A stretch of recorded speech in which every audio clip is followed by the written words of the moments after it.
Statehood for the District of Columbia is about showing respect for our democracy, for the American people, and for our Constitution.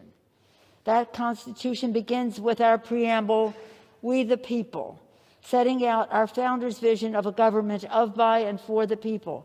Yet for more than 2 centuries, the people of Washington, D.C. have been denied their right to fully participate in our and their democracy. D.C., as the gentlewoman mentioned, Congresswoman Norton mentioned, pays more federal taxes per capita than any other state. Its budget is larger than 12 states. Its population is larger than 2 states. Its people have fought in every American war since the Revolution. D.C. residents have been fighting for voting rights and autonomy for 220 years, with a full 86% recently voting for statehood. And it is well past the time to grant them the rights that they have been fighting for and that they deserve.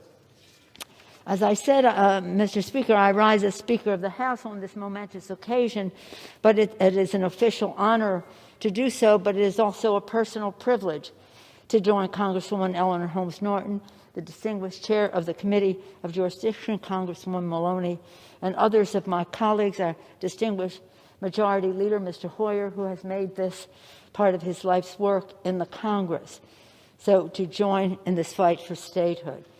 But it's, as I say, a personal privilege because when I was born, my father was a member of Congress from Baltimore, Maryland, Thomas D'Alessandro Jr. He served as chairman of the District of Columbia Appropriations Subcommittee. That position made him the unofficial mayor of Washington because of the authority that the committee had over the District of Columbia and their every decision. However, my father did not agree with that. He was a proponent for what was then called home rule. So I often say that statehood for the District of Columbia is in my DNA. They went from home rule, then finally having a mayor, and now we want statehood. There is not, and we've always wanted statehood, but now we finally are able to pass it in the Congress. There's nothing theoretical or abstract about statehood.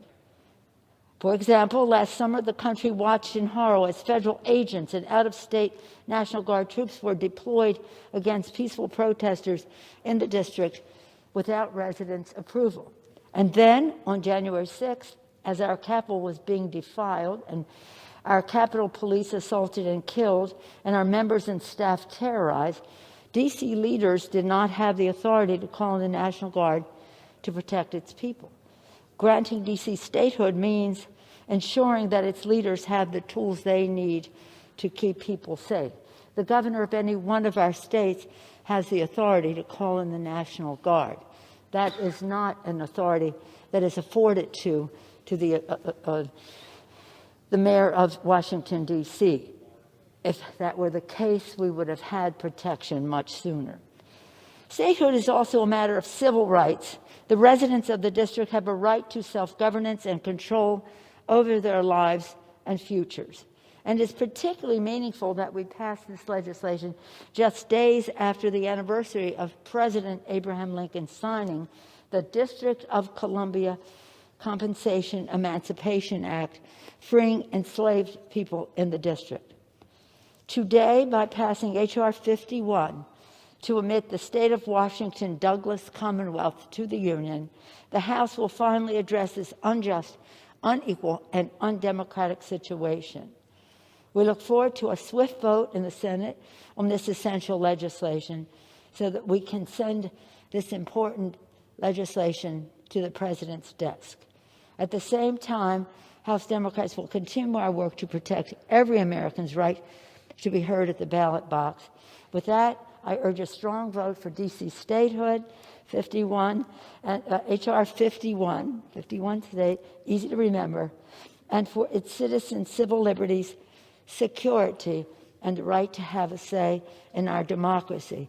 And as I yield back, I once again want to commend Representative Eleanor Holmes Norton for her long dedication to justice for every person in our country. starting with the people she represents in the District of Columbia, hopefully soon to be the 51st state of the Union. With that, I urge that I vote and yield back the balance of my time.